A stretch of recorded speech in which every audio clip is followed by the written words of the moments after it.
आज का पहला प्रश्न है, सुबंता नाम तिगंता नाम च का संज्ञा।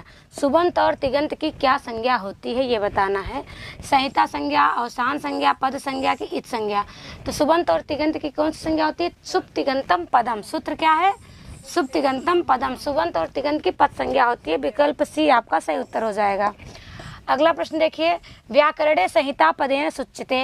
व्याकरण में संहिता पद से सूचना मिलती है, उससे बताया जाता है। किसका बोध होता है? संधि का, समास का, लोप का, कारक का। तो व्याकरण में संहिता पद से संधि का बोध होता है। किसका? विकल्प ए आपका सही उत्तर हो जाएगा। चलिए अगले प्रश्न की ओर चलते हैं। अगला प्रश्न है, ए स्वर वर्ण से उच्चारण स्थानम भवत। ए स्वर वर्ण का उच्चारण स्थान बताना है। कंठोष्ठम, दंतोष्ठम, कंठ तालु, नासिका। क्या होगा? कंठ और तालु। ए आ और ई से मिलकर बनता है ए। अगर आपको दिक्कत हो तो यहाँ से पकड़ सकते हैं। आ से क्या होता है? आ कहाँ से बोलते हैं? कंठ से। और ई ताल से, इसीलिए बन जाता है कंठ तालु। ठीक है, तो विकल्प आपका सी सही उत्तर हो जाएगा। कंठोष्ठ की बात हो तो ओ और औ को कंठोष्ठ से बोलते हैं।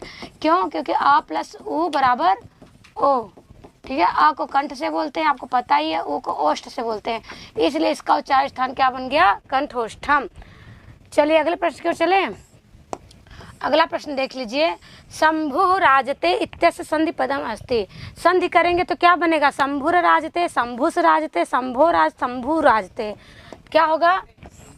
ढलोपे दीर्घस्य, ढलोपे दीर्घस्य नहीं, ढलोपे पूर्व से दीर्घोड़ा। तो कहते हैं ना कि ये दीर्घ कहाँ से होता है? उसी सूत्र से, ढलोपे पूर्व से दीर्घोड़ा सूत्र से। यहाँ पर क्या है? छोटा है लेकिन दीर्घ हो जाता है। ठीक है, तो विकल्प आपका डी सही उत्तर हो जाएगा। ऐसे ही हरि रम क्या बनेगा? एक इसका पुनारमते, पुनारमते, शंभु राजते, और दो तीन उदाहरण ऐसे जो वही पूछे भी जाते हैं, तो उसका ध्यान रखिए आप लोग। आइए, आत उपसर्गात एकांदो धातु परे पररूपम एकादेश विधायकम सूत्रम। आत मतलब उपसर्ग के बाद नहीं ना, आत मतलब जहाँ पहले आ हो, उपसर्ग नहीं, आ हो। आ के बाद एंग धातु का शब्द हो, जैसे ए ओ, अकारांत उपसर्ग। हाँ, अब उसके बाद पररूप एकादेश होता है, ये विधायक करने वाला। हाँ ठीक है, अकारांत उपसर्ग वाला होना चाहिए। क्या होना चाहिए? अच्छा, वहाँ पहुँचे नहीं। पाधन ठक, पुईधन रूल, रूल प्रत्यय आप जानते होंगे। पौधन ढक, तो पावका में क्या है? अयादि संधि है। अच्छा, इसमें पूछा गया प्रत्यय। ठीक है, वैसे पूछा जाए तो संधि अगर पूछेंगे तो अयादि संधि है, परंतु प्रत्यय की बात हो रही तो क्या होगा? रूल होगा। क्यों? क्योंकि अक दिख रहा है। क्या दिख रहा है? रूल में क्या होता है? यू और नाकों से अन और अक आदेश होता है। ऊ का, हाँ, तो अक आपको दिख रहा, अन और अक दिखे। क्या दिखे? अन और अक। तो जनरली रूल प्रत्यय के आखिरी में अन और अक आता है, तो पावका में अक दिख रहा है, तो रूल है। अपुई तो धातु है इसकी। विकल्प सी आपका सही उत्तर हो जाएगा ना। चलिए, रामायणे हनुमतः समुद्र तरणम कस्मिन कांडे वर्णितम। रामायण में हनुमान ने समुद्र का जो पार किया था, समुद्र लांघा था, किस कांड में वर्णन प्राप्त होता है? किष्किंधा कांड में, युद्ध कांड में, सुंदर कांड में, उत्तर कांड में। किस कांड में प्राप्त होता है? तो जो भी हनुमान से संबंधित बातें हैं जनरली किसमें हैं? जैसे अंगूठी की वृत्तांत की बात हो गई, सीता की खोज की बात हुई, ये सब कहाँ है? सब सुंदर कांड में है। ये समुद्र तरणम, समुद्र को लांघना भी कहाँ है? उसी में है। किसमें? सुंदर कांड में। तो विकल्प सी सही उत्तर हो जाएगा। चलिए अगले प्रश्न की ओर। केन ऋषिड़ा राम लक्ष्मणो यज्ञ रक्षार्थम याच्येते। किस ऋषि के द्वारा राम और लक्ष्मण को यज्ञ की रक्षा के लिए मांगा गया था? श्रृंगेर ऋषि के द्वारा, विश्वामित्र के द्वारा, कि अत्रिड़ा ऋषि के द्वारा, कि पुलस्त्य ऋषि के द्वारा? तो अत्रि ऋषि ने मांगा था, कि पुलस्त्य ने, कि विश्वामित्र ने, कि श्रृंग ऋषि ने? तो विश्वामित्र ऋषि ने क्या किया था? यज्ञ की रक्षा के लिए राम और लक्ष्मण को दशरथ से मांगे थे। विकल्प भी आपका सही उत्तर होगा। रावण से भार्या का, रावण की पत्नी कौन थी? सीता, सुलोचना, त्रिजटा, मंदोदरी। सीता कौन थी? राम की पत्नी थी। सुलोचना आपको कहाँ मिलती? सुलोचना और त्रिजटा दोनों कहाँ मिलती हैं? लंका में ही। हम तो वहीं सुने हैं, अशोक वाटिका में। मंदोदरी कौन थी? मंदोदरी कौन थी? रावण की पत्नी थी। तारा कौन थी? रूमा कौन थी? सुग्रीव की पत्नी, हाँ तारा बाल की पत्नी, मंदोदरी रावण की पत्नी, सुलोचना मेघनाथ की पत्नी। बहुत अच्छा। धर्मसार विदव जगत इस वाक्य वाला ग्रंथ है गीता, वाल्मीकि रामायण, निशतकम, उत्तरामचरितम। धर्म का, ये संसार में धर्म का सार है, ये कहाँ कहा गया है? हाँ, इष्टम स्वर्गम कुर्याम पापम अहम यदि इक्ष्वाकुणाम अहम लोके भवेयम कुल पांसना। बताना केन इदम उच्चते, किसके द्वारा यह पंक्ति कही गई है? देखिए कौन? रामेण, राम के द्वारा, लक्ष्मणेन, लक्ष्मण के द्वारा, भरतेन, भरत के द्वारा, दशरथेन, दशरथ के द्वारा। तो बताइए कौन कहा है? अनार्य जुष्टम अस्वर्गम, जो पाप का आचरण करने वाले हो, या अस्वर्गम तो नरक को पावे, नरक के भागीदार हो भाई। स्वर्ग को जो ना पाए वो नरक को पाएगा। कुर्याम पाप अहम, यदि मैंने यह पाप किया है, अहम मतलब मैं ऐसे किसका बोध हो रहा है? भरत का। यदि मैंने यह पाप किया, कौन सा पाप? राम को वन जाने के लिए, उनका राज छीनने के लिए, जो राजा बन रहे थे, ये सब कार्यों में अगर मेरा थोड़ा भी हाथ हो तो मैं क्या हूँ? अनार्य हूँ। मैं क्या हूँ? मैं नरक को प्राप्त करूँ, मैं पापी हूँ। और इक्ष्वाकु राम हम लोग के, इस इक्ष्वाकु वंश में, इस संसार में मैं कुल पांसना भवेयम, मैं इक्ष्वाकु का कलंक वाला पुत्र हूँ।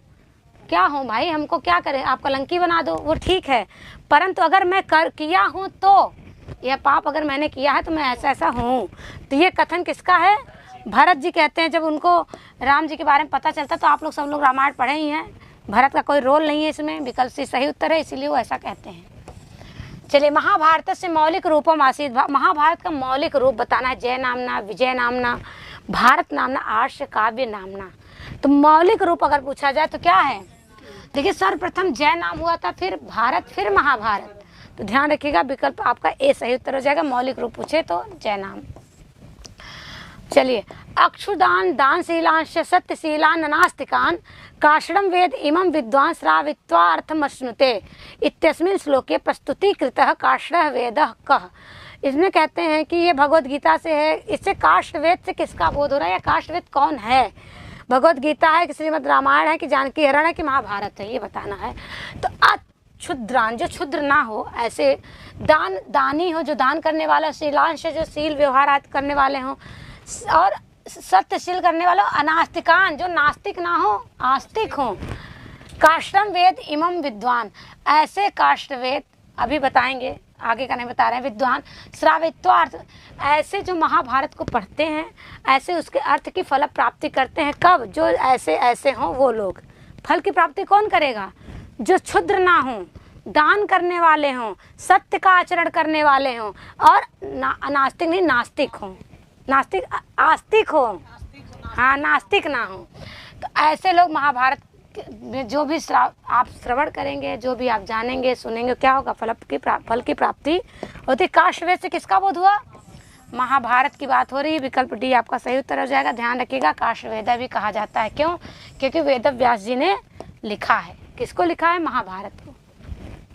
श्री कृष्ण कस्मिन पर्वणि दूतस्य कार्यम अकरोत्, श्री कृष्ण ने किस पर्व में दूत का कार्य किया था? बताइए।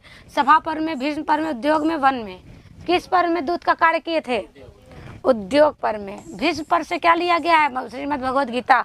वन पर्व से 12 बताया गया, किरातार्जुनीयम और नचदी चरितम। सभा पर्व में शिशुपाल उद्यम, आदि पर्व में अभिज्ञान शाकुंतलम।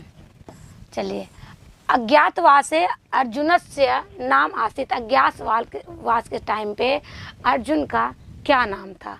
कंकः, धनंजय, विजय, बृहन्नला। तो अज्ञातवास में जो अर्जुन का नाम था वो था बृहन्नला। क्या नाम था?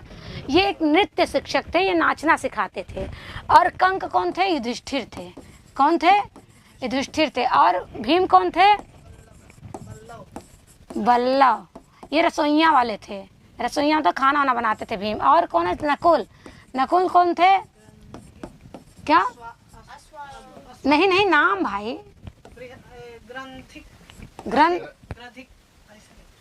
दीजिए हमको। ग्रंथिक, ग्रंथिक। और सहदेव? तंतिपाल, तंतिपाल। तो ध्यान रखिएगा, ये आपका भीम का नाम था वल्लभ, युधिष्ठिर का नाम था कंक। क्या नाम था? और सहदेव का तंतिपाल नाम था। ध्यान रखिएगा, हो सकता है अगली बार भीम का पूछ ले तो बृहन नला की बात हो रही है तो ये अर्जुन का नाम था। मद्वयम भद्वयम चैव व्रत्रयम व चतुष्टयम इति वर्तते, मतलब यह पंक्ति कहाँ प्राप्त होती है आपको बताना है। ठीक है, देवी भागवत पुराण में, ब्रह्मांड पुराण में, मत्स्य पुराण में, लिंग पुराण में। तो ये कहाँ प्राप्त होती है? जैसे मद्वयम से बता देते हैं मार्कंडेय मत्स्य पुराण, भाद्वयम से भागवत पुराण है ना, और भविष्य पुराण। तो ये सब चीज़ें कहाँ बताई गई हैं? तो ये बताई गई है कहाँ? देवी भागवत पुराण में। ध्यान रखिएगा, ये देवी भागवत में प्राप्त होती हैं। ब्रह्मांड पुराण में क्या है? नचिकेतोपाख्यान, इसमें विस्तार रूप से प्राप्त होता है नचिकेतोपाख्यान। मत्स्य पुराण में वामन का जो मत्स्य का अवतार लेते हैं विष्णु भगवान जी, इन सब चीज़ों की चर्चा है। मत्स्य और मनु के संवाद है ना, मत्स्य और मनु का संवाद भी है। लिंग पुराण में शिव के 28 रूपों की चर्चा या अवतार की चर्चा होती है। चलिए अगले प्रश्न की ओर चलते हैं। अगला प्रश्न है, अलंकार सामग्री मिलती है कहाँ? महापुराण में, अग्नि पुराण में, रामायण में, आगम में। तो ध्यान रखिएगा, अलंकार सामग्री आपको अग्नि पुराण में मिलती है और इसे विश्वकोश भी कहा जाता है अग्नि पुराण को। ध्यान रखिएगा, ठीक है। विकल्प भी आपका सही उत्तर हो जाएगा। श्रीमद् भागवत पुराण से सुबोधिनी टीका लिखिता। श्रीमद् भागवत पुराण की सुबोधिनी टीका किसने लिखी है? निम्बारकाचार्य ने, रामानुजाचार्य ने, मध्वाचार्य ने, वल्लभाचार्य ने। ध्यान रखिएगा, सुबोधिनी टीका किसने लिखी है? वल्लभाचार्य ने। जबकि निम्बारका ने क्या लिखा है? क्या? सिद्धांत प्रदीप। रामानुजाचार्य ने क्या लिखा है? सुख पक्षी। मध्वाचार्य ने क्या लिखा है? पद रत्नावली। तो ध्यान रखिएगा, सुबोधिनी टीका की बात हो तो वल्लभाचार्य, बाकी और आप लोग ध्यान रखिएगा। प्रहसन से उदाहरण, प्रहसन का उदाहरण बताइए। प्रियदर्शिका, प्रतिज्ञा, योगंधरायण, मत्त विलास, मृच्छकटिक। तो ध्यान रखिए, प्रहसन का, प्रहसन में क्या होता है? हंसी मजाक, है ना। मृच्छकटिक की बात हो तो मृच्छकटिक क्या है? प्रकरण ग्रंथ है। प्रियदर्शिका क्या है? नाटिका है ना।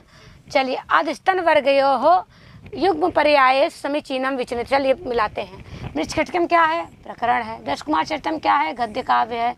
उत्तराम चरितम क्या है? नाटक है। रत्नावली क्या है? नाटिका है। तो मिला लीजिए, 2 1 3 4, 2 1 2 1 2 1 3। कौन सा सही हो रहा है? 2 4 1 1 2 1 पहले आ जा रहा है ना। अरे इसको छोड़ दे रहे हैं। 1 नहीं, 2 4 1 3। ठीक है, सोचे कि यहाँ से मिस हो रहा है। यहाँ खड़े होने पे और चीज़ नहीं दिखती है, यहाँ खड़े हुई तो नहीं दिखती, वहाँ से दिखती रहती है। विकल्प डी सही उत्तर हो जाएगा ना। 2 4 1 3। ठीक। चलिए, हितोपदेश कति भागेश विभक्त है? हितोपदेश कितने भागों में विभक्त है? 4 5 6 9। कितने भागों में विभक्त है हितोपदेश? बताइए। 4 भाग है ना। ऐसे ही पंचतंत्र को भी पढ़ लीजिएगा। पंचतंत्र हितोपदेश से चाणक नीति वगैरह से सूक्तियाँ बहुत पूछी जाती हैं। विश्वनाथानुसारम खंड काव्य से परिभाषा का। विश्वनाथ के अनुसार खंड काव्य की परिभाषा बताना है। खंड काव्यम भवेत् काव्य से एकस देशानुसार च सर्गबंधो महाकाव्यम तर्तेको आगे पूर्वापर निरपेक्षेणापि ही येन उपयुक्तम सर्वम। तो जान लीजिए, विश्वनाथ का खंड काव्य की परिभाषा कहते हैं जो एक देश में ही अनुसरण करे वही है खंड काव्यम भवेत् काव्य से एक देशानुसारी च। सर्गबंधो महाकाव्य, महाकाव्य का है ना। तो विकल्प ए आपका सही उत्तर हो जाएगा। विश्वनाथ जी सबके रूपकों का क्या किए हैं? वर्णन किए हैं।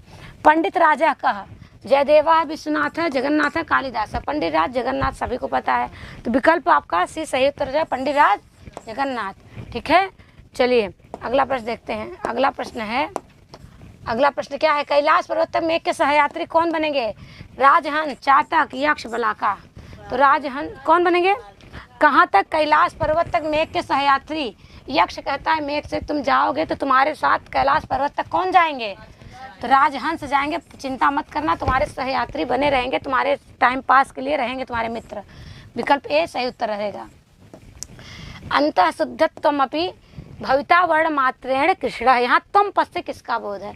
जो अंदर से शुद्ध होने पर भी वर्ण मात्र से काला रह जाएगा, ऐसा कहा गया है। तुम पद से किसका बोध है? यक्ष का, यक्षी का, मेघ का, कुबेर का। तो मेघ का। मेघ क्या अंदर से तो साफ सुथरा शुद्ध है, परंतु वो ऊपर से कैसा है? काला है। तो वही, लेकिन वो केवल ऊपर से काला रह जाएगा, अंदर से एकदम शुद्ध रहेगा। और उत्तम पद से किसका बोध होगा? तो मेघ के लिए कहा जा रहा है, यक्ष के द्वारा। मेघदूतम यक्ष का स्वामी कौन है? ये शंकर, इंद्र, कुबेर, यम। तो ध्यान रखिएगा, यक्ष का स्वामी कुबेर हैं जो कि अलकापुरी में रहते हैं। उन्होंने शाप दिया था 1 साल का। कितने साल का? 1 साल का श्राप दिए हैं। विकल्प सी सही उत्तर है। मेघदूतम में किस प्रकार का मंगलाचरण है? कैसा मंगलाचरण है? आशीर्वादात्मक, वस्तु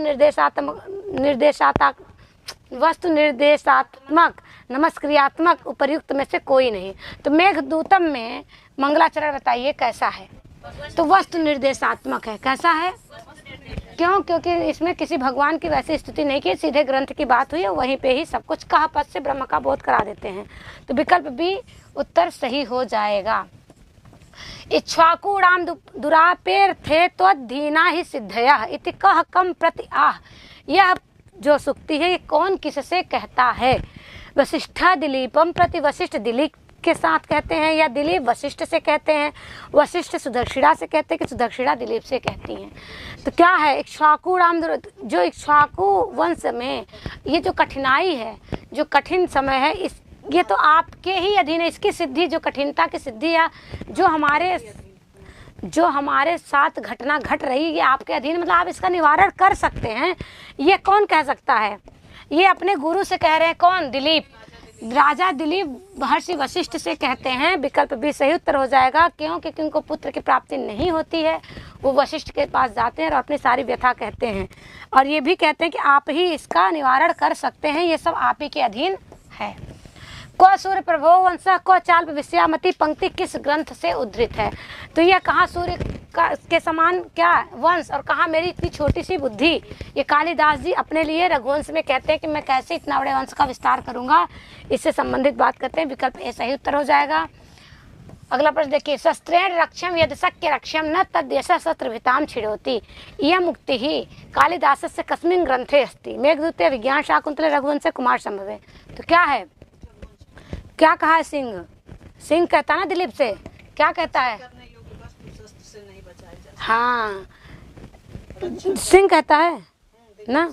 जब गाय को पकड़ लेता है और खाने के लिए बोलता है और गाय किसकी है? महर्षि वशिष्ठ की, तो कैसे खाने दे? तो क्या कहता है? हाँ, रक्षा करने योग्य वस्तु को शस्त्र से भी रक्षा नहीं की जा सकती है। नहीं की जा सकती है। अच्छा, नहीं बचा पाते ना, उनका हाथ चिपक जाता है भाई, शिव जी का प्रभाव रहता है इसलिए, बाकी कोई बात नहीं। हो तो खुद ही कहती मुझे यमराज भी नहीं मार सकता, ये हिंसक प्राणी क्या है? तो कहाँ से है? ये रघुवंशम से है। विकल्प सी सही उत्तर हो जाएगा। फिलहाल कुंभोदर नाम का जो सिंह है वो राजा दिलीप से बात करता है। राज्ञा दिलीप से पत्नी सुदक्षिणा राजकन्या आसित। जो राजा दिलीप की पत्नी सुदक्षिणा थी वो कहाँ की राजकन्या थी? उत्कल देश की, मगध देश की, पांचाल देश की, विदर्भ देश की? तो कहाँ की थी?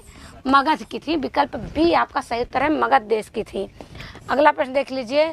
अगला प्रश्न है किरातार्जुनीयम के प्रत्येक स्वर के अंत में कौन सा शब्द प्रयुक्त हुआ है? ये भी बहुत पॉपुलर प्रश्न है। लक्ष्मी ही, श्री ही, सरस्वती, कुरुड़ाम। तो जब आप किरातार्जुनीयम पढ़ेंगे तो प्रत्येक स्वर के अंत में क्या मिलेगा? लक्ष्मी। और शिशुपाल में श्री ही मिलेगा। ध्यान रखिएगा, एक को याद रखेंगे तो एक आ जाएगा। लक्ष्मी कहाँ मिलेगा? किरातार्जुनीयम में। श्री कहाँ मिलेगा? हाँ, चलिए। आनंदांक नसदी चरितम में द्रौपदी युधिष्ठिर को किसके प्रति उकसाती हैं? भीम के प्रति, दुर्योधन के प्रति, वनेचर के, कर्ण के प्रति। तो द्रौपदी युधिष्ठिर को किसके प्रति उकसाएंगे? आप तो जान ही रहे हैं, किरातार्जुनीयम की बात है। दुर्योधन के प्रति कहती हैं कि भैया ऐसे हाथ में हाथ रखे रहोगे कैसे चलेगा, सब तो लूटे जा रहे हैं, कम से कम तुम लोग भी ऐसे शस्त्र वस्त्र उठाओ, कब तक सत्य का आचरण करते रहोगे? विकल्प भी सही उत्तर है। कभी कभी भाई स्त्रियों को कहना पड़ता है। वर्णलिंगी कौन था? अर्जुन, वनेचर, दुर्योधन, युधिष्ठिर। तो कौन था? वर्णलिंगी वनेचर था। विकल्प भी सही उत्तर हो गया। अगला प्रश्न देखिए। द्वैत वन में युधिष्ठिर के पास कौन आता है? दुर्योधन, भीम, वनेचर, द्रोणाचार्य। जाहिर सी बात है कौन आता है? वनेचर। ये सब प्रश्न कई बार हो चुके हैं घुमा फिरा के, इसलिए बहुत डिटेल करने की जरूरत नहीं है। प्रविष्ट ही ग्रंथि सतास तथा विधान। यहाँ ग्रंथि पद में धातु है। बताइए ग्रंथि पद में कैसी धातु? घन, हन, नन, नी। तो ध्यान रखिएगा ग्रंथि में हन धातु है, मारने के अर्थ में। विकल्प भी सही उत्तर हो जाएगा।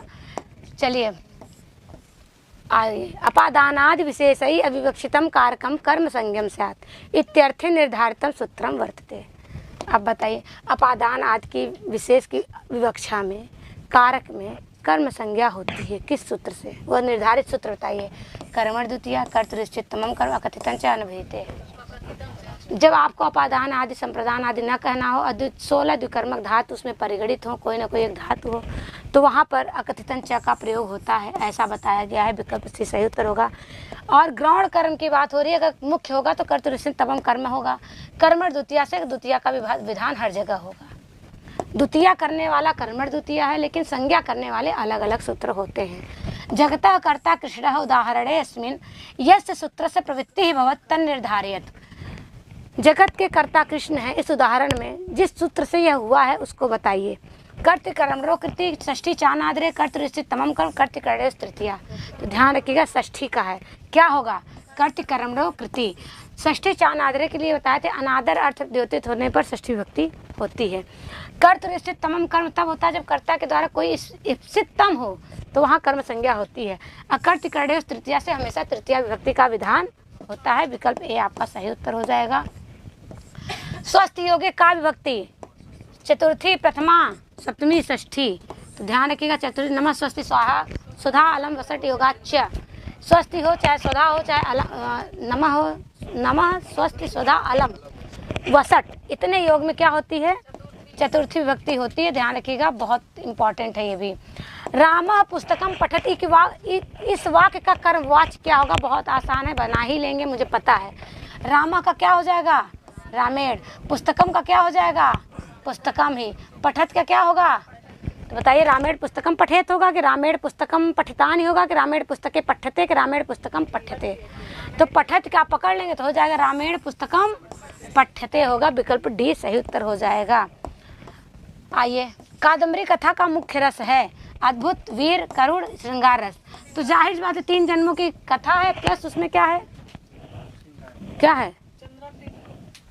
शुद्र। कादम्बरी कथा का मुख्य रस क्या है? श्रृंगार रस है। कादम्बरी उन्द्रम के बात होती है, लेकिन क्या है ना, हम लोग छोटा सा पोर्शन पढ़ते हैं, पूरा लिया जाएगा तो प्रेम कथा ही तो है, 3 जन्मों का वर्णन है। चलिए, रजनी कर गवस्थे, हमें गवस्थया पद का क्या अर्थ है बताइए? गर्भिणी, किरणे, अंधकार, प्रकाश। तो गवस्थया पद का क्या अर्थ होगा? किरणे। क्या होगा? ध्यान रखिए, कहाँ से लिया गया है ये? हाँ, पंक्ति कहाँ की है भैया लोगों? ईशवा पद का अर्थ है, कादम्बरी की थी। सर, बाण, तीर, उपयुक्त सभी। ईशवा पद का क्या अर्थ है? उपयुक्त सभी होगा ना। सर मतलब भी बाण, तीर मतलब भी बाण, बाण मतलब बाण, और ईशवा मतलब भी बाण। विकल्प डी आपका सही उत्तर हो जाएगा। यह सब एक दूसरे के पर्यायवाची हैं।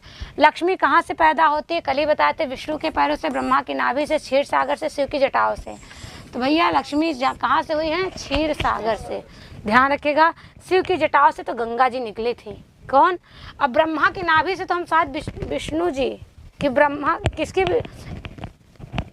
विष्णु जी की नाभि से ब्रह्मा जी बैठे रहते हैं, ऐसे बना रहता है मूर्ति, तो हम देखे थे उसमें। हाँ, तो ही ना, ब्रह्मा की नाभि ने विष्णु के पैरों से, विष्णु की नाभि से ब्रह्मा जी की उत्पत्ति हम देखे हैं भाई, हम चित्र में देखे हैं, बने रहते हैं। हाँ हाँ, वही चीज़। और क्षीर सागर से लक्ष्मी पैदा हुई, शिव की जटाओं से गंगा निकलती हैं भाई, पैदा नहीं हुई हैं, वो अपनी जटा में समाहित कर लेते, फिर वहीं से निकालते हैं। चलिए, शिवराज विजय से प्रथम निश्वास पुष्प से प्रथमा चयनकर्ता कहा। शिवराज विजय के प्रथम निश्वास में पुष्प का प्रथम चयनकर्ता कौन था? पुष्प को पहले चुनने वाला कौन था? श्याम बटु, गौर बटु, गुरु, बालिका। कौन था? श्याम बटु था। श्याम बटु, गौर बटु 2 ही रहते हैं, इनमें से किसको चुनना था? तो गौर बटु सोता रह जाता है क्योंकि देर तक जगा था, इसलिए श्याम बटु अपने गुरु की पूजा के लिए पहले से पुष्प चुन लेता है। चंद्रहास से अर्थ अस्ति। चंद्रहास पद का क्या अर्थ है? उदीयमान चंद्र, कृपाड़ा चंद्र, सुपहासा, कौमुदी, हास्ययुक्त। क्या होगा? कृपाड़ा, तलवार ना। कृपाड़ा मतलब, हाँ, तो विकल्प बी आपका सही उत्तर हो जाएगा, कृपाड़ा। अगला प्रश्न देखिए, नेदीयसी इति पदम कस्मिन् अर्थे प्रयुक्तम? अत्यंत समीपार्थे, दानार्थे, नदी तटार्थे, एतेषु न किमपि। तो नेदेशीय पद का अर्थ आपको बताना है, क्या होगा? अत्यंत समीपार्थे। यह शिवराज विजय से ही है, ध्यान रखिएगा, अर्थात इसका आपको शब्दार्थ भी पढ़ना है। अंबिका दत्त संक्षिप्तम निज वृत्तांतम कुत्र लिखितवान। अंबिका दत्त ने अपना संक्षिप्त जो निज वृत्तांत है कहाँ लिखा था? बिहार, बिहारिणव, बिहारी सतके, बिहारी विहारे, शिवराज विजय। कहाँ था? बिहारी विहार में लिखे हैं भैया। विकल्प सी सही उत्तर हो जाएगा। चलिए हम लोग अंतिम प्रश्न देखते हैं। विश्रोर माया भगवती या सम्मोहितम जगत। श्रीमद् भागवत अंतर्गत दशम स्कंधस्य श्लोको अयम मंगलाचरण रूपेण कुत्र लिखितम वर्तते। अर्थात यह जो विश्वर माया भगवती या सम्मोहितम जगत, यह जो पंक्ति है ये श्रीमद् भागवत के अंतर्गत 10वें स्कंध में यह है ना। तो यह श्लोक जो है मंगलाचरण के रूप में किसने लिखा है अपने ग्रंथ में, ये पूछा जा रहा है। और इसमें कितनी चीज़ें बताई गई, श्रीमद् भागवत से लिया गया है और 10वें स्कंध से लिया गया है। बस इसमें आपको ये बताना है कि ये किसने लिया है, किस ग्रंथ में लिया है। ठीक है, तो मेघदूत में कि कादम्बरी में कि वाल्मीकि रामायण में कि शिवराज विजय में। तो अंबिका दत्त व्यास जी ने शिवराज विजय में मंगलाचरण के रूप में लिया है। विकल्प डी आपका सही उत्तर हो जाएगा। तो देखिए आपके सामने 3 पुस्तकें हैं हमारे। अगर हम जितना सोचते हैं, मुझे पता है सबके पास लगभग सारी पुस्तकें पहुंच गई, नहीं सब पहुंची होंगी तो 2 तो पक्का होंगी।